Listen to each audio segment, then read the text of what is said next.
targeting your meetings and your presentations. And very often, as I say, I find the meetings a great way to work with some of your senior people, because they're not really ready to put a lot of time in to sit through a whole set of presentations. There's a few of them might be interested in it, most of them aren't. So you want to catch their attention, and you can do that in a 1 hour meeting or half meeting. You can't do, and you lose in an all day presentation. And then get but you want to get those researchers in there. And if you can work with the deans and that, you can target the people who are doing research most in need of that type of service, to then encourage them to actually bring them to the workshop and show them what's available and hear about the different opportunities. And that is sort of where, that's 3 thoughts to start with on this. I'm doing my best not to prescribe a specific approach to this, because I've worked in the Middle East. I represent a U.S. organization. I'm actually Canadian. Just get that in there. And so I feel I've sort of had picked up on some of the nuances of cultures and how those different cultures affect. I don't know the culture here. I don't know the culture of your country. You're going to know how to approach that best. But here's 3 thoughts as to how you can approach. And then finally, yeah, so another one, sort of double highlight on that. But then the communications, that's about this process, repeat, right? You don't get to do it once and okay, check that off the list and off we go. Do it again and again. This is why we have the APAN meetings. This is why we run, we go to various workshops and that, because it is something we have to keep at it. And if you're outside of it, as we all learned over the last few years, as you get into, if you don't get that interaction, it starts to drift away. And it takes effort to get it back. Yeah, with that, I'll hand it over to our next speaker.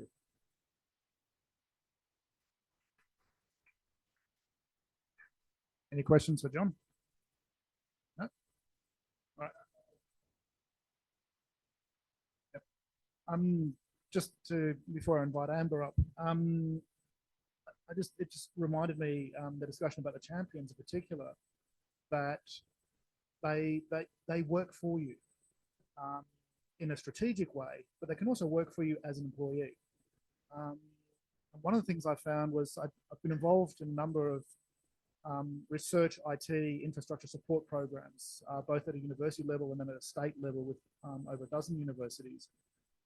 And the 2 things that reminded me of, one was we had these people that we called e-research analysts. They're effectively IT analysts for research.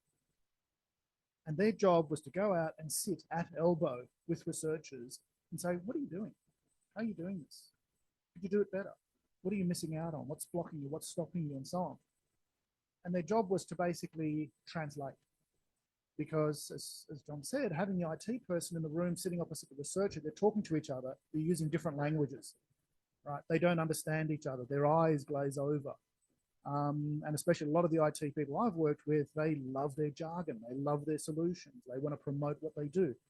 A good champion will sit back and go, what are you doing? Are you having a problem here? Maybe we could try something like this, or there's this tool over here, or there's this service.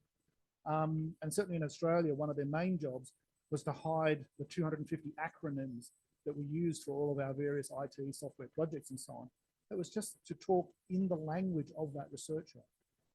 And one researcher I talked to very early in my days, this is 22 years ago, oh God, that's scary, was actually a research community I'd never talked to before, linguistics and musicology. And this was a researcher who basically said, we've just got this grant.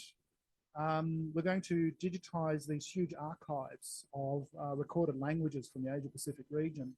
and make them available online. And they'll be transcribed and annotated, and there'll be dictionaries and semantics and ontologies and all this sort of stuff developed. So we've got this grant, and what we're going to do is we're going to hire a couple of people, and we're going to buy a big computer, and we're going to buy a tape robot, and we're going to buy a big data storage facility and a big database server. I said, what do you know about any of that technology? And she said, nothing. All right. And I said, tell you what, I've actually got really good IT people in my office. I also have access to the ANU supercomputer facility, who have a tape robot. They love providing storage. Why don't you take your money and spend it on the things you're good at? Right? Spend it on your research. Spend it on the people who are going to do the annotation, the description, and so on. People who have the linguistics and musicology experience. So she had to go back to the funding body and change the application to say, look, you've given us this grant for this. Can we repurpose some of the money? And the government went, yeah, that's not good, fine. She ran a project between 2 universities in Australia. Within 18 months, she was leading a global alliance of linguistics and musicology researchers, and ran a 300-person conference in Australia with participation from all around the world.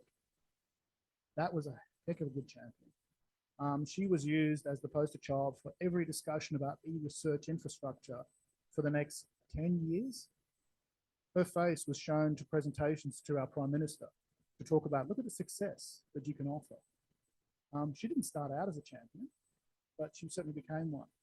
The e-research analysts that were working for me later when I had this multi-university partnership, I had to try and find people who could be this translator, this champion, but they had to sort of understand it on behalf of all these other disciplines. These were IT analysts, effectively. Not one of them had an IT background. They came from physics, they came from nursing, they came from psychology, they came from all sorts of different biosciences, all sorts of different disciplines. And the thing that really united them was this enthusiasm, this idea of wanting to champion things. They became our marketing team, right? Because they were promoting what we were offering as an organization to the group. So I just want you to sort of think about the kinds of people you might have in your organization or could get into your organization to help you with this. As John said, it's an ongoing conversation. Sorry, Amber, I'm holding you up. Cool, come on up. Get Amber to start talking. I'm just going to quickly swap slides while Amber introduces herself.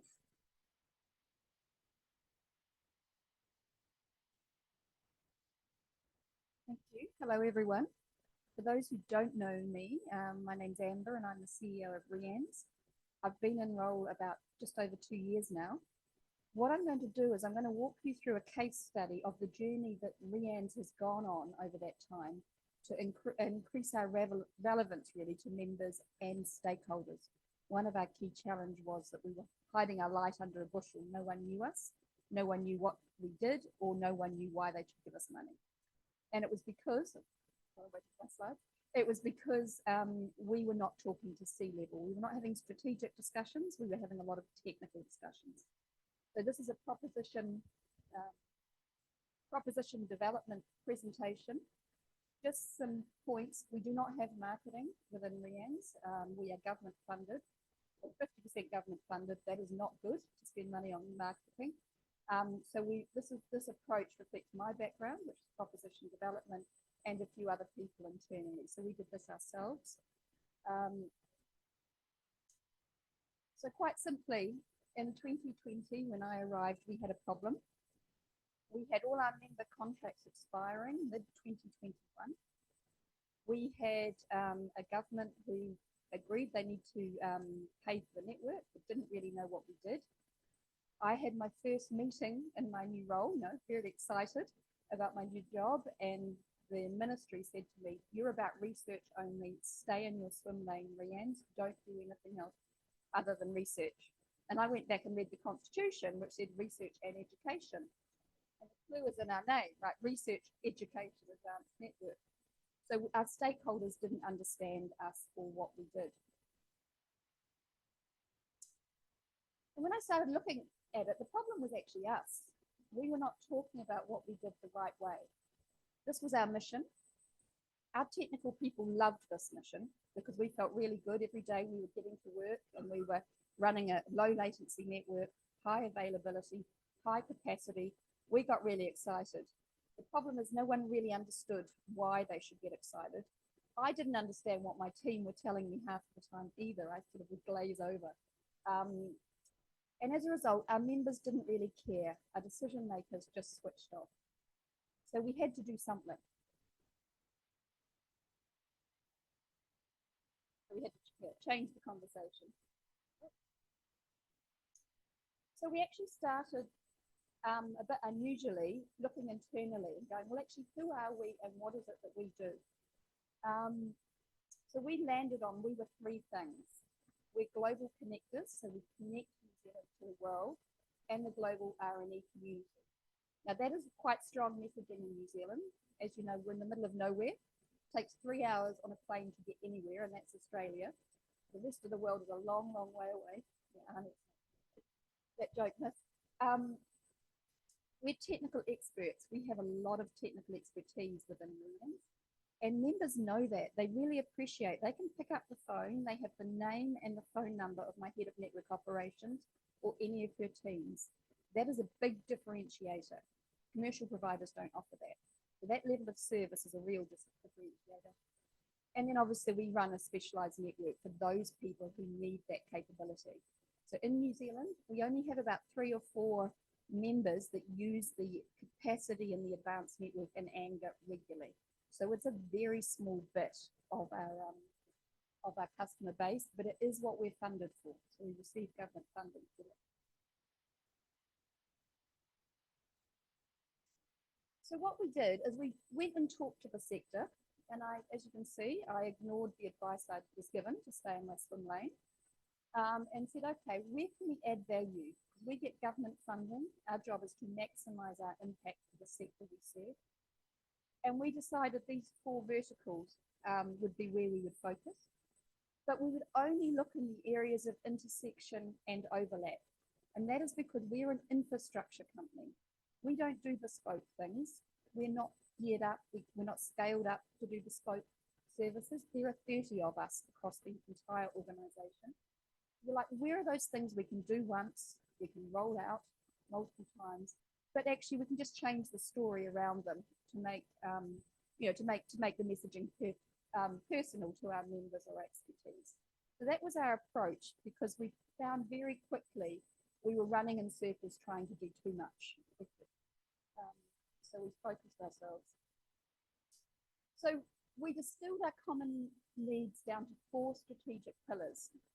So the first one is supporting Mataranga Māori, which is Indigenous science and research. That's had a huge resurgence in New Zealand over the last 5 years in education and science practice. The second one is global. You guys all know about the importance of building global connections. The third one is a managed service proposition, which is making it easy. My background is telco, and this is what the telcos do very, very well. We run a complex business. Our job is to make it look easy for our members, and that's what that pillar is about, is how can we take complexity out of their business, whether it's research, education, or back office operations, and make life easier for our members. That has resonated really well, that pillar. And the third one is connecting Aotearoa. Aotearoa is the Maori name for New Zealand, means land of the long white cloud. And it's realising that research and education is getting out of the hallowed halls of institutions. It's happening in community centres, it's happening on an island in the middle of nowhere, it's happening under the sea. And our network, our virtual network, needed to be accessible everywhere. So those were our 4 strategic pillars. And then I went on a roadshow with our members and said, this is who we are, this is what we can do for you. And that opened the conversation up. And we actually got C-level wanting to talk to us for the first time. Similar to what you were saying about changing the conversation. So it allowed us to reposition ourselves. Now, as you can see, we're not wordsmiths, so this is a bit clunky, but it does get the message across. So we see ourselves as connectors. And that is connecting people to people, people to their data, and equipment to equipment. And we help people study, research, and collaborate. That's what we're here for. We're not about running a network. The network enables that, but we're here for study, research, and collaboration. And just a shout out to HEANet in Ireland. That model I got off them. They've got slightly different words, but they've got some very pithy statements how they study, research, and connect. So we took their wording and made it work for us. So that's the other value of this global community. We don't have a marketing department. I know other NRENs do. I go and look at their websites and say, do they have something that I can use? So, you know, really look and see what's going on elsewhere. And then the other point was we foster innovation. We do not innovate. We're not innovators. We're a fast follower. We enable innovation. And that's quite key to make that distinction quite clearly, because we're not set up to innovate.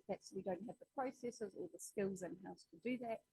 But equally, the government doesn't want us to innovate. They want innovation to happen outside. We will work with the innovators, but we won't innovate ourselves.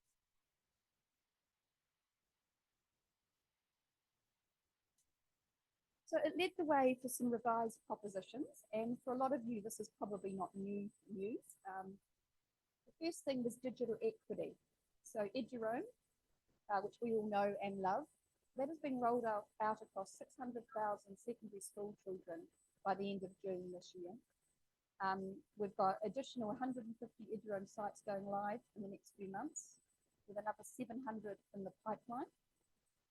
And why that's really important for us, because the EduRoam story was new to New Zealand, not new to this community, is I've now got two champions or stakeholders that really care about me.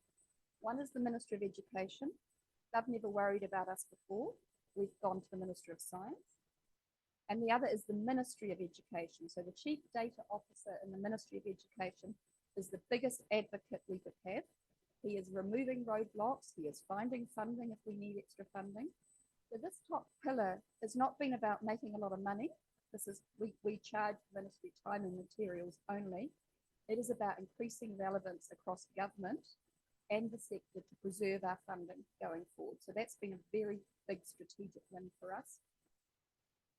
The second one is GovRoam, which many of you may know about as well. It's EduRoam for government. The GISC have led the way in that. Again, same thing. We've got a new stakeholder in the Department of Internal Affairs. They're a big, heavy, weighty government department to have in our corner. It's all about preserving government funding and maximising the impact. And you know, that GovRoam, we spent 3 days setting up the platform for GovRoam. It is not much work, but in terms of longevity and preserving future funding, it's quite key. And the third one, which is actually all about our members, we are getting back to the members, is professional services. So we have some very, very skilled people, as you all do, within our organisations. And members want to use them because they can't recruit them. There's not many highly skilled people in these areas, or they can't afford them. And they want to use our people for projects.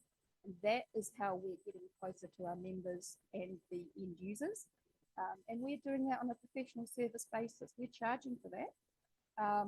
That's helping cover our costs, but we are charging less than a big six consultancy firm would. The CISO, the Chief Information Security Officer, we are hiring. Well, I've got a board paper going next month. We're planning to hire that on direct request from our members. That has come from the membership. They want us to hold that resource for them. So we're beginning to see the members thinking of us slightly differently. And I guess where we're at now is we have re-signed all the member agreements. So we've secured member revenue for the next 5 years. We're getting ready because next year our government revenue is up for renegotiation. So that's a risk, but we've done a bit to keep ourselves relevant. And actually we're now financially sustainable. We were losing a lot of money, and now we're what I call wiping our face. And we're not required to make money, we're just required to be sustainable. So we've met the obligations of our constitution as well. And all that's about is changing the conversation. We haven't developed anything new. We've just gone out and changed how we talk to members. So I just wanted to walk you through that process and just say, think about things a bit differently if you're struggling with the proposition development. For us, it's certainly, it's certainly made a material difference to the longevity of REANNZ. And that was all I was going to say, just short and sharp. Has anyone got any questions?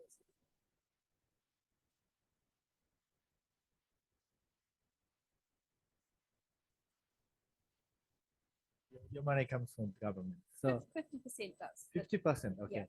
Yeah, the one of the big issue is that to get the good talent, good people, and we are supported by the government. So it's tend to be average salary is low as compared to the commercial market. So that it's very difficult to get the very talented people.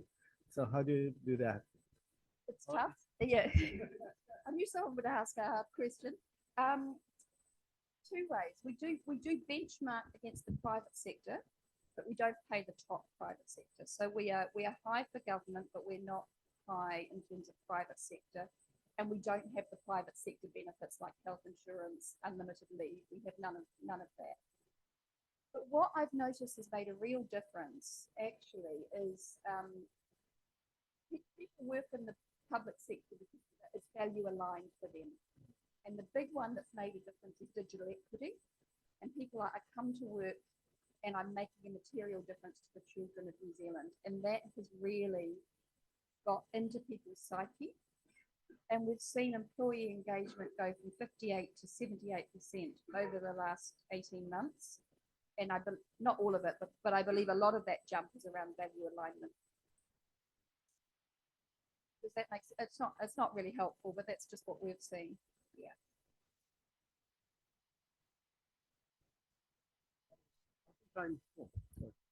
Yeah.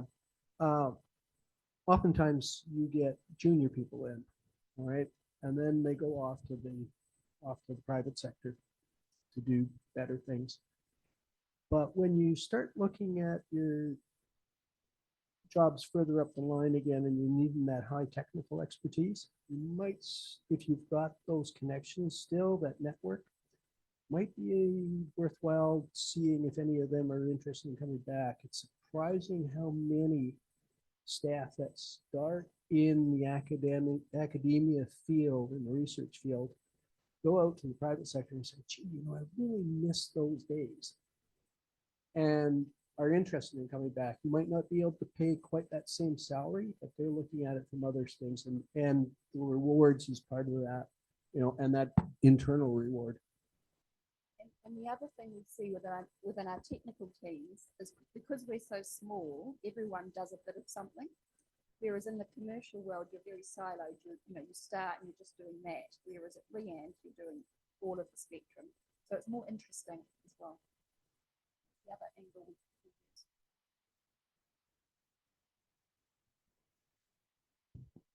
My challenge is quite different. It's other way around. It's a private organization or semi-private, but I'm losing people to public sector. Whenever they get a job, even with lower salary, they are allured to take that job. So it's quite different because that is more secure. They think their perception.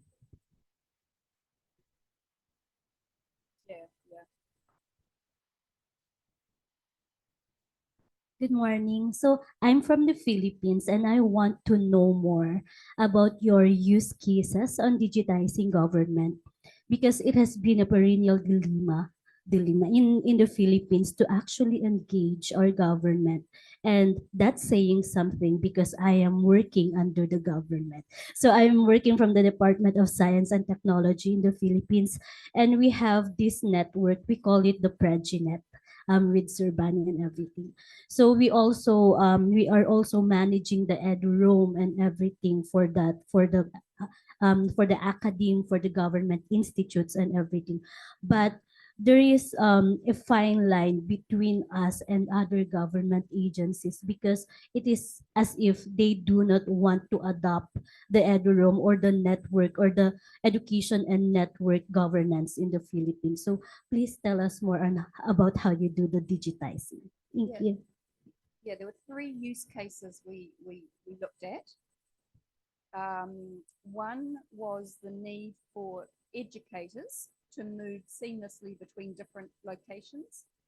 So we had lecturers who might be at one institution in the morning and another institution in the afternoon.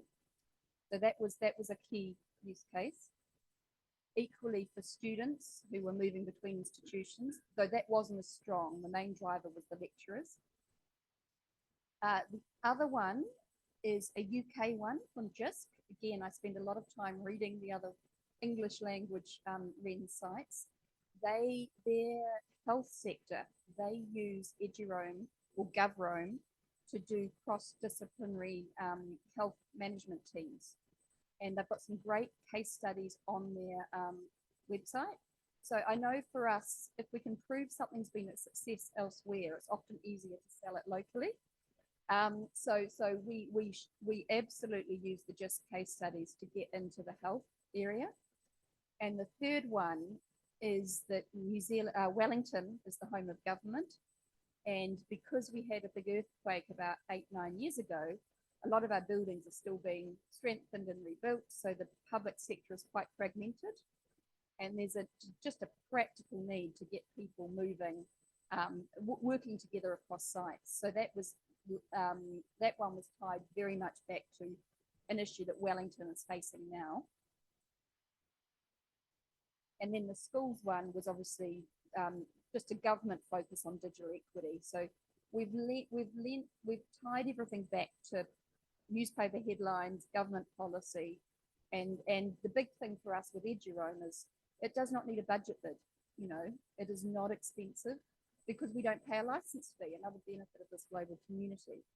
So we've been able to show how we can address a particular pain point and also say, look, it's time and materials. It won't cost you a lot to do.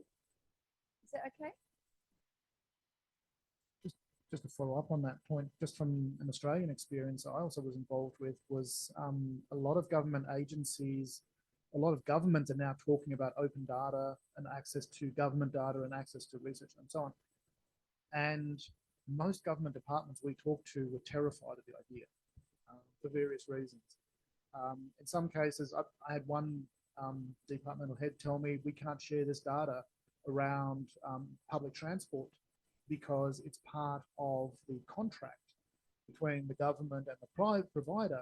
And if researchers or the general public looks at the data, then they could see that they're not performing well. Well, anybody who takes a train in Sydney or so on knows that they're not performing well, right? So it's no surprise.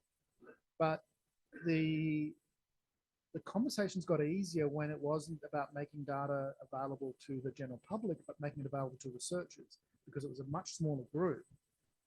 And researchers were much happier to help government improve the quality of their data. So it became a two-way conversation. But the government department never knew who to talk to. But the NRENs or the IT infrastructure providers, they did. They knew what had been done and what had failed and what had worked well and which researchers were doing it really well and so on. So there was another sort of handshaking going on that the NRENs could very much help with. So there's another angle that might be useful. It varies again by economy. Nobody else? Thank you.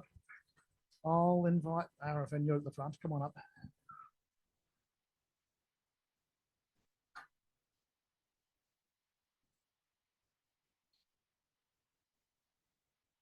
I've got it set up. Have you got it set up?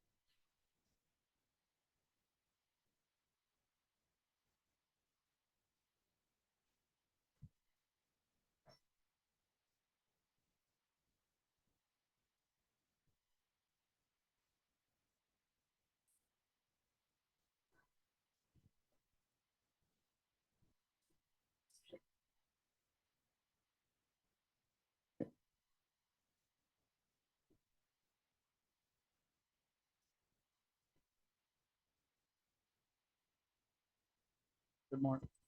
Good morning. I am Arefin, Khandakar Rashedul Arefin. I am from BDRE. And I'll talk about the marketing and communication strategies for BDRE. That's the motto or goal: breaking barriers, building bridges. Building bridges with our community and member institution, and any sort of barriers, we have to break it. The main challenge with the name Bangladesh Research and Education Network, everybody thinks it's as only the network, but it's a lot more than that.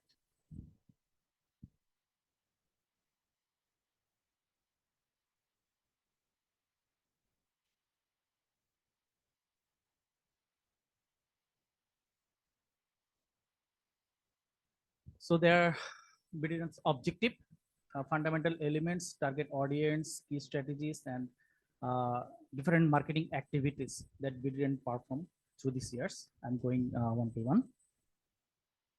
So the objective of BDREN's marketing activities. What are the activities that we do and what for what?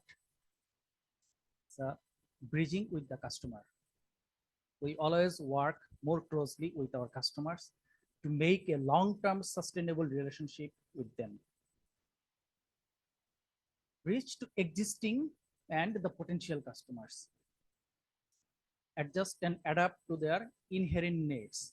Because normally when we work, okay, we address their current needs, but we have to also think or work on what is their tomorrow's needs.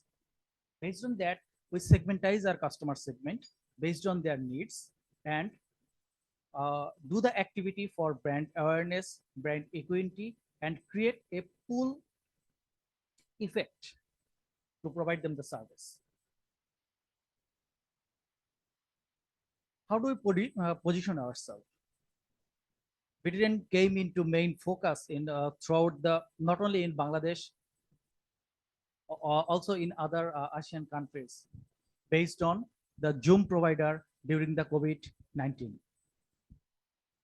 When everything was locked down, education sector was almost closed. That time, BDREN came up with the Zoom service with the collaboration project with Nordunet, and that is the started that people knows not only in education sector, apart from education sector, the other sector they knows BDREN, but in a little bit different way. That's BDREN is the Zoom provider. That was the starting of BDREN's position in normal people's mind. But throughout these years, BDREN did lot of activities, not only the Zoom providers, to facilitate our research and higher education people. And our final goal is to make BDREN the researchers' heaven. And with that motto, BDREN is working right now. The fundamental elements of marketing, that is 4 Ps. The product, service that BDREN offered to the stakeholders or our customers, member institutions, price that our stakeholders are willing to pay, and the place where and how we position our products to the stakeholder and member institutions, and the promotion and communication and collaboration activities that we do. That's the portfolio of BDREN. Service. There are 6 type of activities or product categories. One is main, the cash cow, how we survive. That is the connectivity, internet, research and education connectivity, and as well as intranet. That is the main cash cow for BDREN. That is the main revenue source. Widely used service, that is high performance computing and hosting platform, virtualization platform, data center co-location platform. That is our most widely used service. Flagship service, what is the competitive advantage as REANN? That's Zoom, eduroam, and we have our own application development team that regular ISP or service provider doesn't have it. We build our custom web application for our member institutions. Capacity development, different types of training and workshop, in-house workshop, as well as Asia Connect or TAIN funded workshop, some collaborative project activities under we perform different types of training sessions, consultancy, data center and campus network design, as well as we prepare development project proposal for our end customer. What is the expected service from our client? That's journal and ebook access that BDREN currently focus mainly. So what is the product prices modality for BDREN? We have one bundle or package service for our government-owned university or public universities, which include membership service, bandwidth service, Zoom license, compute facility, and hosting. And we have recently we have focused in other part, which is non-government organization or non-government universities. We have low-cost bandwidth. How we make it the low cost, because this private university doesn't have the residential facility. So the bandwidth uses only at daytime. After office hour, there is no bandwidth uses. So we negotiate with the service provider or bandwidth provider that I need bandwidth capacity only for the daytime. Remaining time, you can use it, you can withdraw your uses. Low cost compute service, subscribed bandwidth with Zoom services. Like if you use 100 Mbps bandwidth, I'll give you 5 Zoom license. That's how we make it a bundle. Another one, complementary hosting service. If you want to host your web portal, host your web application, my hosting platform is there. Subscribe my membership and host your application. This is how our product pricing modality. Place addressable versus obtainable market. Total addressable market is all education and research institutes as well as individual related to education and research field. What is the serviceable available market? Public and private universities, medical colleges and universities, polytechnic institutions, colleges under national university. How much we cover up now? Public university almost full, partially private university, medical college that is also partial, research institution and colleges under national university. Calculating this, we found that only 23% of total SAM BDREN has covered now. If we compare this SOM to the total addressable market, it's just a peanut. So we have lot more opportunity horizontally and vertically. Long way to go. What are the target audiences? More specific, universities, public, private, and international universities, colleges under national universities, medical colleges, research and academicians, and funding bodies and donors. That are our main target audiences. Promotion general initiatives like content marketing, social media engagement, collaboration with local institutions, events and conference, educational initiatives. But how much BDREN covers? BDREN organize events. It's meet and greet program that we organize regional activity with our member institutions. We go there, did some workshop, did some, we listen to them, what they expect to speak on favor of us. Sometimes we provide specific demonstration or specific solution activity with our end customer. We go to our customers with some specific solutions, considering their needs. Like here, currently we address our member institutions' current need, federated access or access to the journal and ebooks. We did some sort of workshop considering their needs. And now we are working on, we have already integrated JSTOR and MRLs and provided to our colleges, 120 colleges under the National University. Study visit, we allow study visit to graduating students or third year or final year students. Come to the BDREN, see the infrastructure, because those people are our brand ambassador that we consider, because they are coming to the market. If they know about BDREN, they will do the marketing. Okay, BDREN has this infrastructure, BDREN does this. I use BDREN's these services in future. Internship, some internship are to the final year students. Some internship are dedicated to the women empowerment, like belly set project.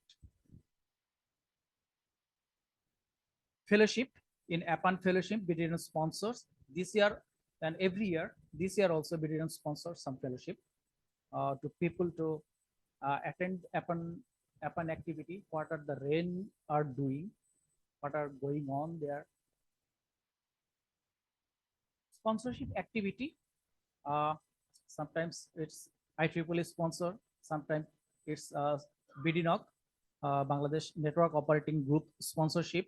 Sometimes we sponsor to specific organization or institutes activity to make our people aware about the BDRE. We prepare annual report every year and we distribute it among our students. I hope you also receive sometimes, right? We prepare brochures. Sometimes it's combined with all services, and some brochures only specific service oriented with specific tariff proposal, and we circulate it among our members. Every month we deliver our mock report, Network Operations Center, the availability, current uses, institute wise, to make them aware that we care about our service availability. That's the main objective from technical point of view. Some CSR's activity like IDROM. We activate IDROM service. We start IDROM service in our international airport. And one of the German professor, he used IDROM service, and that is his comment to our vice chairperson. Some CSR activities like developing advanced security professional in Bangladesh. That is a project from TAIN initiated, or Asia Connect funding project. We collaborate with our partner institute. We prepared the proposal because BDRE is participating in Asia Connect project for a long time and achieved and awarded many projects. We guide our partners or member institutes how to write the proposal, which part they have to focus on. We work collaboratively, and finally we win the project. We prepare, we survey and design the internal campus network and hand it over to them. And we also deploy, invest BDRE's money, deploy their campus network as well, and hand over the operation. Some sports activity. We participate in corporate leagues, cricket or other part with our industrial partners. It's a email marketing like Happy New Year to our partners. That's the BDRE initiative. That's a result that NREN needs assessment consulting consultancy under Asia Connect project that BDRE and LEARN jointly did this survey. This is how the presentation like newsletter. BDRE has no newsletter till then, but now we initiated our newsletter as well. This survey was conducted in 2021, right? 2021. In leaflet and brochure, BDRE was in the first part, and souvenir and gift and material and tender and advertisement is a part of DPP proposal. Promotional activity like seminars and meeting, virtual and physical, and seminars and meeting sponsored.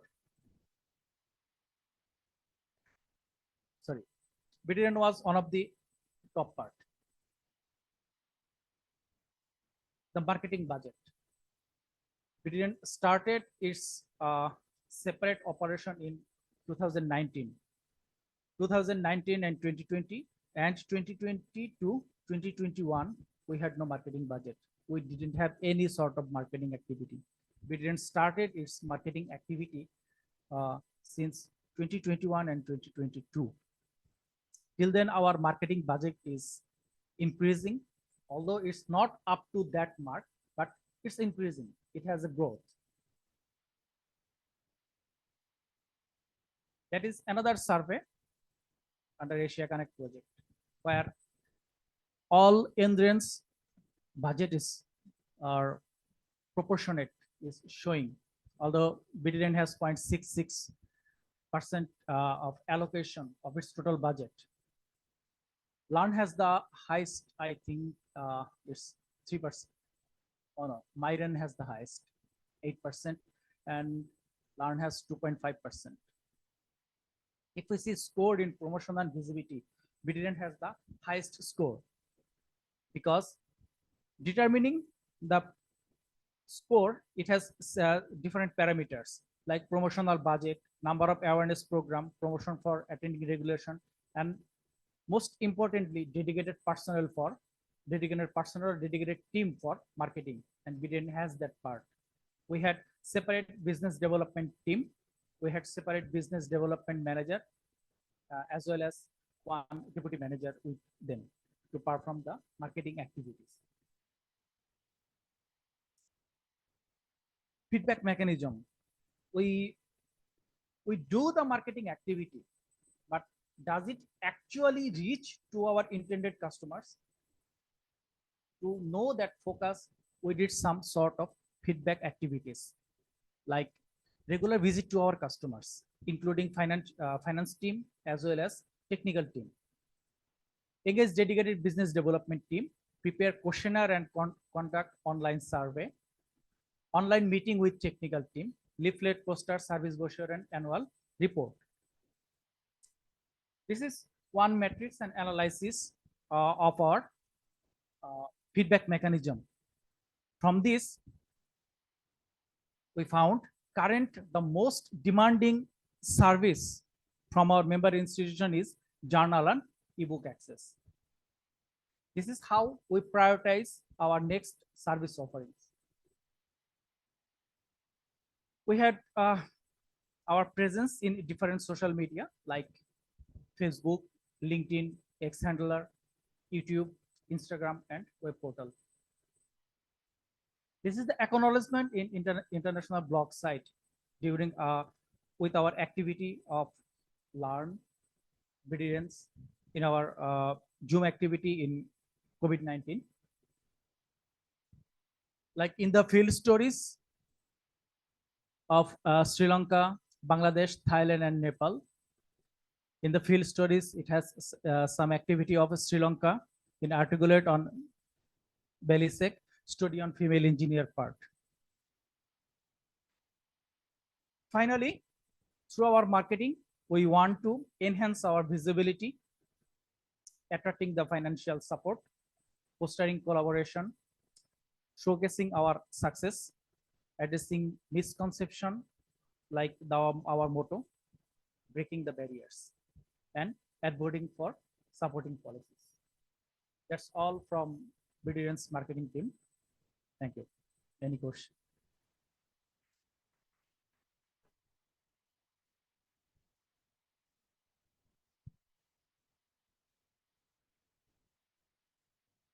No questions? All right. Thank you, Arefin. That's really good. So we just have Shimojo-san to see us out on that job. Good, all right. Thank you very much.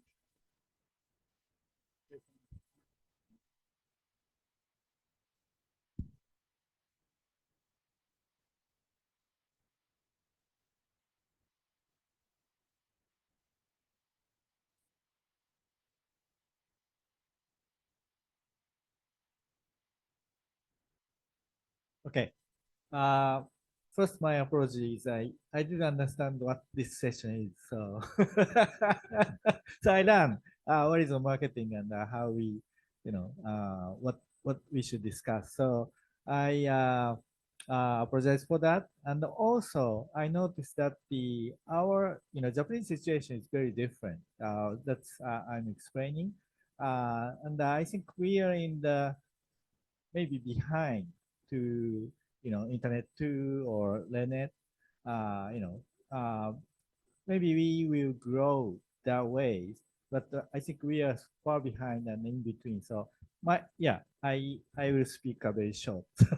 Okay.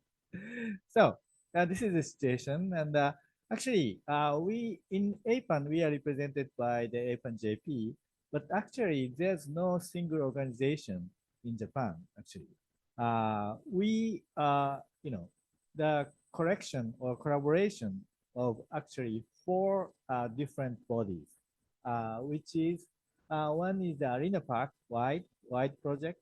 They have a very big link owner right now, but they are actually funded by the I think some mechanism through the APNIC. So it's kind of self-funded organization. And the second one is Muffin. Muffin is under the Ministry of Agriculture. So that their interest is in the agricultural research and collaboration. The third one is NICT. NICT is a National Institute for the Communication Technology, so that their interest is the international advanced network research. And the fourth one is SciNet or NII. They are under the Ministry of Education, so that their interest is, of course, international connections, collaborations, and also the research. And also they are interested in the international infrastructure things, so that they are doing EDCOS, EDROM, and also the open science as well. Actually, they are leading that. So, so that so we are four independent bodies.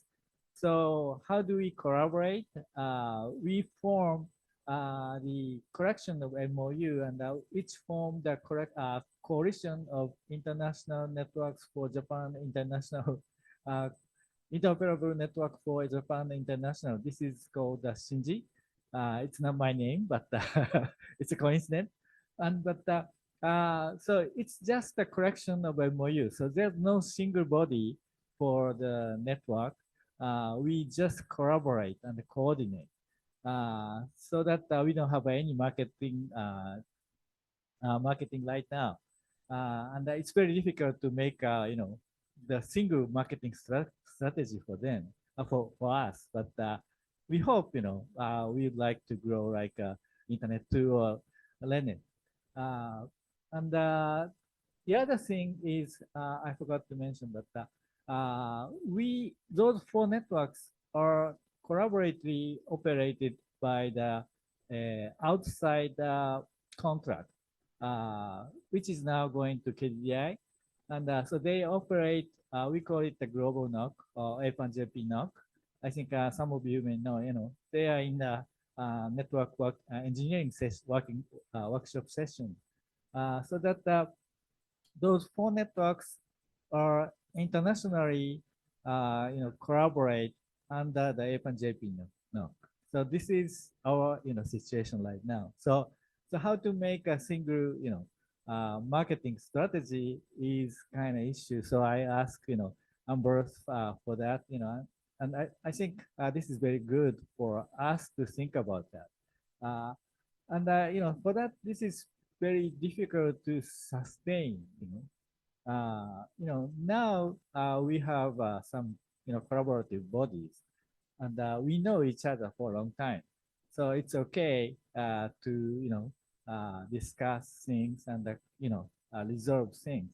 But we are getting old, and sometimes I think we have to be retire and make new talent for continuing things. So this is very challenging things for us. So how to make those things sustainable is actually our challenge right now, and we are discussing right now. So the rest of that is, what is, each organization wants. So I just quickly skip that. You can revisit from the network or something. Marcus will share. So that then, as I said, Arena Park is, the artificial veterinary research and education network, but it's operated by the WIDE project. WIDE project is also the kind of independent body supported by the many industries. They are not, supported by the government, so that so they can work very independently. But right now, and also, so what they did, they have those links through the Gram. Now they have a link to Singapore, Manila, Milan, and Tokyo. And last October, they do some remote surgery from Singapore to Japan. This is a collaboration of the NUS and Fujita Health University. So, and this is global REANNZ collaborations for them, and they are attending the they're doing the interactive volumetric drive performance in SIGGRAPH. But as I said, they can do anything what they want, and it's attract their kind of sponsors like a Keio University or other universities. And Muffin is under the Ministry of Agriculture, so their interest is in the agricultural research project. So example is that Green Asia project led by the JIRCAS. I think this is kind of organization they are affiliated with, and they start the project called Green Asia. So I think many countries in APAN could join this initiative to do some research. Like they started the collaboration with Philippines to have International Rice Research Institute, and their project is like whether rice nutrient integrated discussion support system is like that. So they are talking about they are making the database about the rice product, and rice is very common in Asian countries, so that we have chance to collaborate. SciNet is actually under the Ministry of Education, so that they are research and education network, so they can support all the Japanese university connecting to international and do the international collaboration activities. And they are growing to SciNet 6 now 400, and they have these international link to EU. So in terms of the R&D, they are very generous, and their sponsors, Ministry of Education, are very happy to have more international collaboration. And okay, so NICT is a little bit difficult because it's narrow, the marketing strategy. They are concentrate on the advanced network research, so that they don't care education in some sense.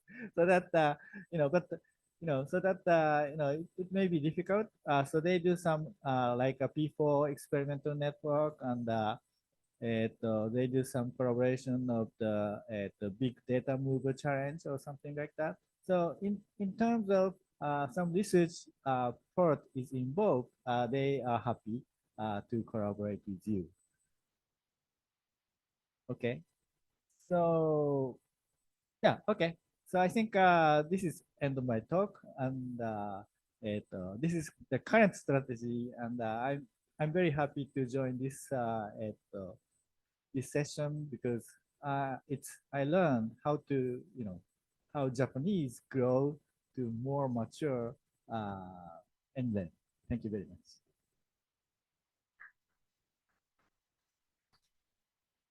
Any questions? Wow, that was quick.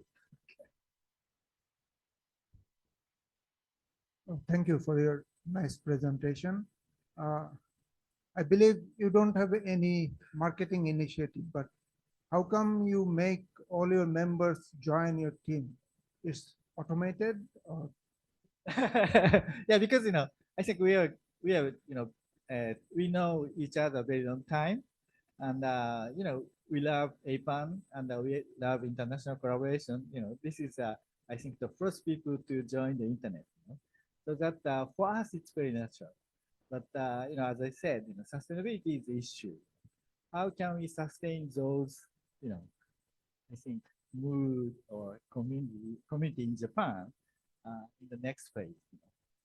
Luckily, we have some young people, but how we can continue that? I believe you don't have any competitors, right? Yeah, in Japan, Yes. no, no, no, no, no. Yeah. That's why you don't need any market. We should learn from you. Yes. That's maybe Take the competition. The question, thank you for the presentation. The question you asked from Amber about retaining good talent, how are you doing it? Yeah, that's very good, and it's very difficult actually. Because we are under all the network project is under some government, under the government. So their salary is, if you compare to the public sectors, I think they're relatively low. So I think, as you Chapman said, that if someone like us likes international collaborations or international network or advanced network, they can join and learn. We start to, after that they are going to the industry career path. It's start to beginning, but it's it still needs to grow.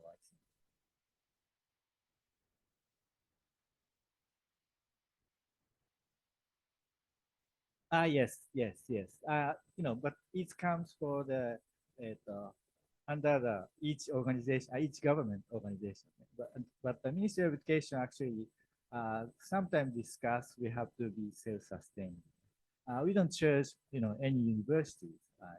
SciNet doesn't charge, but it comes and comes and comes. I think. Yeah, so it may be the things I think we should think about.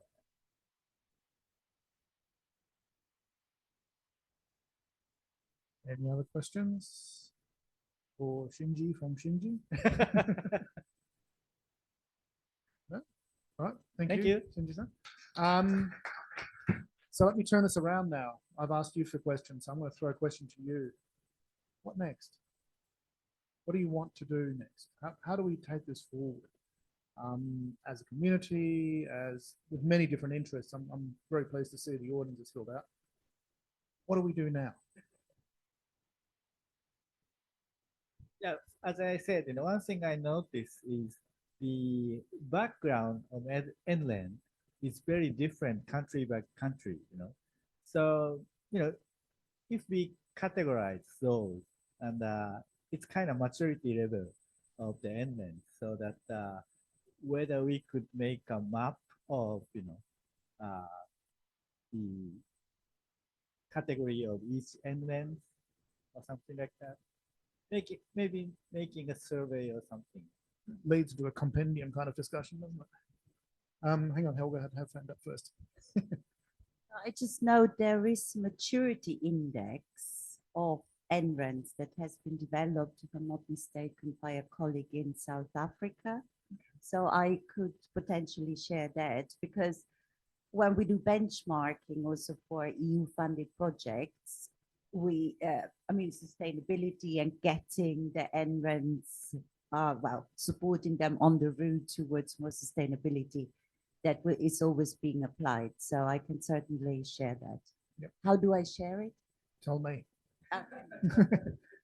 I'm just thinking that, we talk about this huge diversity of cultures and economies and governance models, and we're going to condense everything down to a single one-dimensional number on the index. It's always a challenge, isn't it? Are you two guys going to ask the same question or no? Yeah. Pick one, guys. Not a question. In fact, answer to your question. Yes, thank you. Thank you. So thank you for doing this for a long time. Maybe we don't really have to do anything new. In fact, when was the first time you did this? 7-8 years ago. Yeah, probably. Right. So that Yep. I attended the session, Yes. and I did a lot since then for Learn, and I believe all of us are doing a lot. This sort of sharing is good enough, in my opinion. Right. So we don't have to do anything more. This sort of sharing helps us understand where we are and how we can go forward. Don't blame yourself that we haven't come back and you couldn't take it further. No, it's not true. Right. So a lot has happened since then. And I see like BDRE example, and even we are like from Learn, we are doing a lot in terms of marketing and communication, understanding what others are doing, what we can do better, all that. So we are doing pretty well, and the opportunities like this, just arrange a session. Right, so that's good enough in my opinion. About the maturity one, maybe Taurit also can come up. We have improved on what the African friends have done, and we have a better. We believe we have a better maturity index. Yeah. So please use our one. It's already on the web. Taurit can. Yeah. We have developed a maturity rating for the NRENZ, and it is there in the web portal. So you can judge it based on hundreds of parameters, if I'm not wrong, more than 100 parameters. So web portal, yeah, I will share you the address. So you can put all the figures, all the facts happening in your NREN, and you will come up with your maturity rating. Out of 100, you will get the score.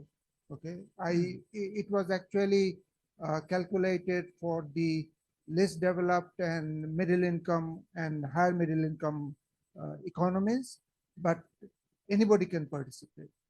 And actually, this can be participated globally.